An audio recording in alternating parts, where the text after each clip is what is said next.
I came on and I just happened to glance and see this thing running across the yard. A good-sized man, or something looked like a man, I don't know what it was, just it ran across the yard. Okay. You've had problems in the neighborhood before? Yeah, my dog was killed here just recently. I don't know what it was, whatever it is, it's running. I couldn't catch it.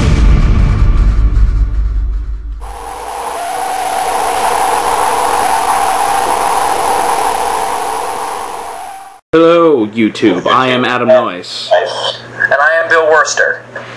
And welcome to a very special episode of the Afterthoughts of Finding Bigfoot. You know, because Finding Bigfoot did a rather special episode, so I guess we sort of came to the consensus that we should do our very own special video.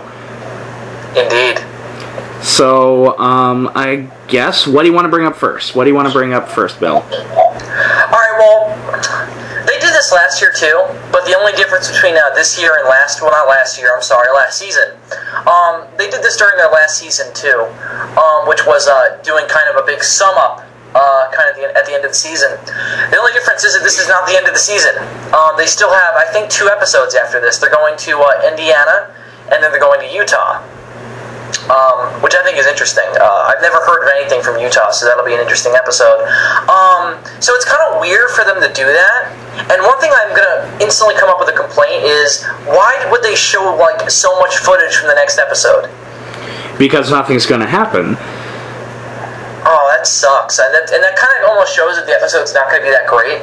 Or it could be the opposite. It could mean that it's so awesome that they were just like, oh, we can just show this a little bit and everything else is so good. Yeah, which I highly doubt, but oh no, for sure, I agree. But I can definitely say with the footage that I've seen, I do actually kind of like and appreciate that technique because 1, fireworks are awesome.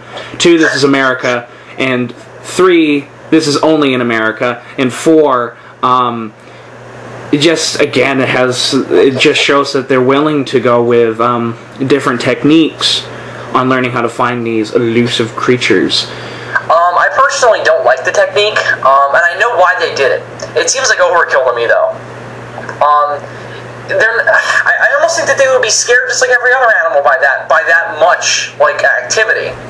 And the other difference between fireworks and playing loud music is that fireworks can kill you. Well, yeah. And Sasquatches are supposed to be very intelligent animals, so I don't think they're going to be dumb enough to just go towards the bright lights. They're not the tick. Well, we can bring this up more in next week's episode. No, you're absolutely right. I'm sorry. I just wanted to critique. Excuse me. Had a very long day. That them showing that much episode footage for the next episode is not a good idea. And I hope they avoid that in future seasons when they do this. Otherwise, though, let's talk about some former episodes that we never got to review that they talked about in this episode. So, do you mind if we start with my home state? Go for it. So, they went to New York, and I was very excited for them to open up this season with, it's my home. I have heard about reports here for years. I've always been interested in it. And they actually went to an area which I am very familiar with. My family is filled with backwoods kind of people, farmers and just people who like to hang out in a big rural area. And we've been going upstate for years. And that's where they went, which was the Catskill Mountains. And I've been going there for years, and I'm very familiar with the area. So, I was very excited. They got a decent amount of activity, but the video was very compelling. I love the way they went about the video. They systematically broke down, can this be just someone's ape let loose? Can this be a person? And both those things turned out to be no, it can't be a person. Cliff can't even do it, and his ex-wife was a gymnastics teacher. And then they went to a zoo. Huh? Nothing. Keep talking, because I want to talk about this video too. Because I have some. I have to say though, out of all the videos that they have played, this has so far been truly the only one that I believe in. And it's not necessarily the things swinging into trees that caught my attention. But even in this special episode that they didn't really bring it up, but there is another figure in the video that is way bigger than the tent lines and is standing way back there by that tree. Yeah. Where if you watch it, it looks like something gets off of his shoulders and goes swinging up in the tree, which that right there really compelled me into thinking that, okay, this is either I will never say this is 100% a Bigfoot, because there's always that chance that it was just, somebody, with one of their illegally obtained monkeys, just letting it go up in the tree, even though that zoologist there or whatever said that you'd never get that monkey back if you do this. But it's really the only video that I was left scratching my head on. Me too. And I'm glad you brought up the other figure, because they only brought that up in the actual episode. And that was the thing that really stuck out to me.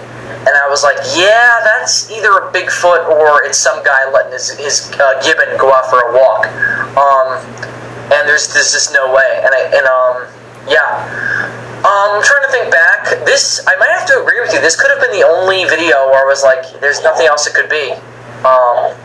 I mean, they've talked about sightings where I felt that way about it. But this was one of the few videos that they analyzed where they were all pretty unanimous on, yeah, this is probably a Bigfoot. And even, this is what really sort of sold it for me more than anything else. Even Renee was stumped. Yep. And even during this special episode, Renee was shaking her head to what Cliff was saying, that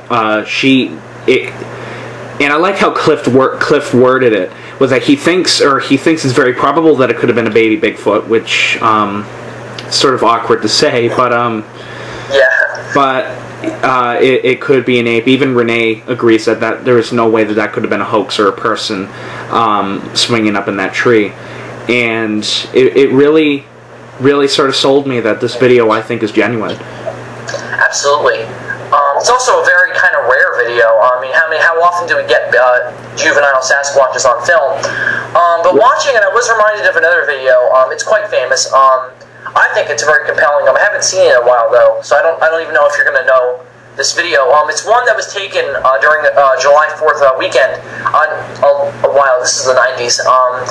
And it was supposedly a Sasquatch running across a field. Yeah, I have seen that. I was actually going to bring this up. I was like, you said that this is one of the few times where we saw a baby Bigfoot. I was like, well, there was that one where the Bigfoot was running across the field, and suddenly you see something get off its shoulders. And to be completely honest, when I first watched that footage, I thought it was fake. Right off the back, I was like, oh, I think that's fake. But then all of a sudden when it gets over on the other side, and you see all of a sudden it pops out another head, and I was like, oh, this is interesting.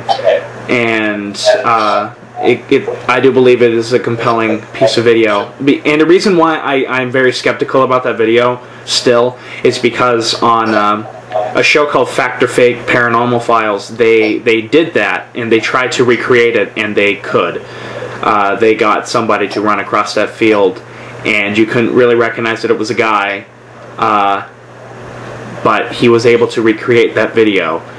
The only thing that they weren't able to recreate was suddenly you see that thing coming off of its shoulders. Right, and how many people are going to be running off in the woods, though? Unless you're shooting a zombie movie. Right. True. Okay, so now that we're way off topic, I found that video very compelling, and overall that could potentially be my favorite episode of the season. And not just because I'm from New York. It really is just because they went about it in a very professional way, and the evidence that they looked at was very compelling. The one thing that bugged me, and it's only because I'm from here, is that they messed up the time it takes to get from New York City to the Catskills big time. It doesn't take an hour, it takes about 3.5. I've made that trip quite often, and it takes about 3 hours. So they messed that up, but that's a small gripe. And I only know that because I've done it myself. So. May I just say that there were quite a few questions in this episode that were asked by the audience that I thought were really silly. Like the one, do you think that Bigfoots are monogamous? And I was like, no, that's just a stupid question. Of course they're not going to know that. But then, this is when that, sort of, that idea that that they know what they're talking about when really they don't, sort of pops out, because Bobo immediately goes, no. And Renee just sort of makes fun of him. It's like, how do you know? Do you know that from experience? And he's like, I'm guessing. But you see, that's when, you know, like our complaint with Matt Moneymaker the most, as much as I do like him, is that he always speaks in absolutes. And that's a prime example of it coming back and just biting them right in the rear. Well, I like that how he was kind of one of the first ones to say, we don't really know that for sure. But Bobo was like, oh, they're probably not. You know, I know they exist, so. Yeah. Which remains to be a problem with Bobo. You can't do something this, and I've said this, it was either last week or the episode before, that you can't just walk into something like this and be this closed-minded about it. It's a very controversial topic, and when you're doing it, you have to do it as professionally as possible, otherwise people are not going to take you seriously. And of all the team, he's the one that's not taken nearly as seriously as the other three. This is correct, and I have to agree with you. And it's only because he talks, I really believe it's because he talks in absolutes. It's not because everyone calls him Bobo, it's because, oh, he's a knower, not a believer. Right. The one episode that I liked, the one question that I liked the most was probably the one that was actually a question a kid asked, and it was, are Sasquatches dangerous? That's a great question.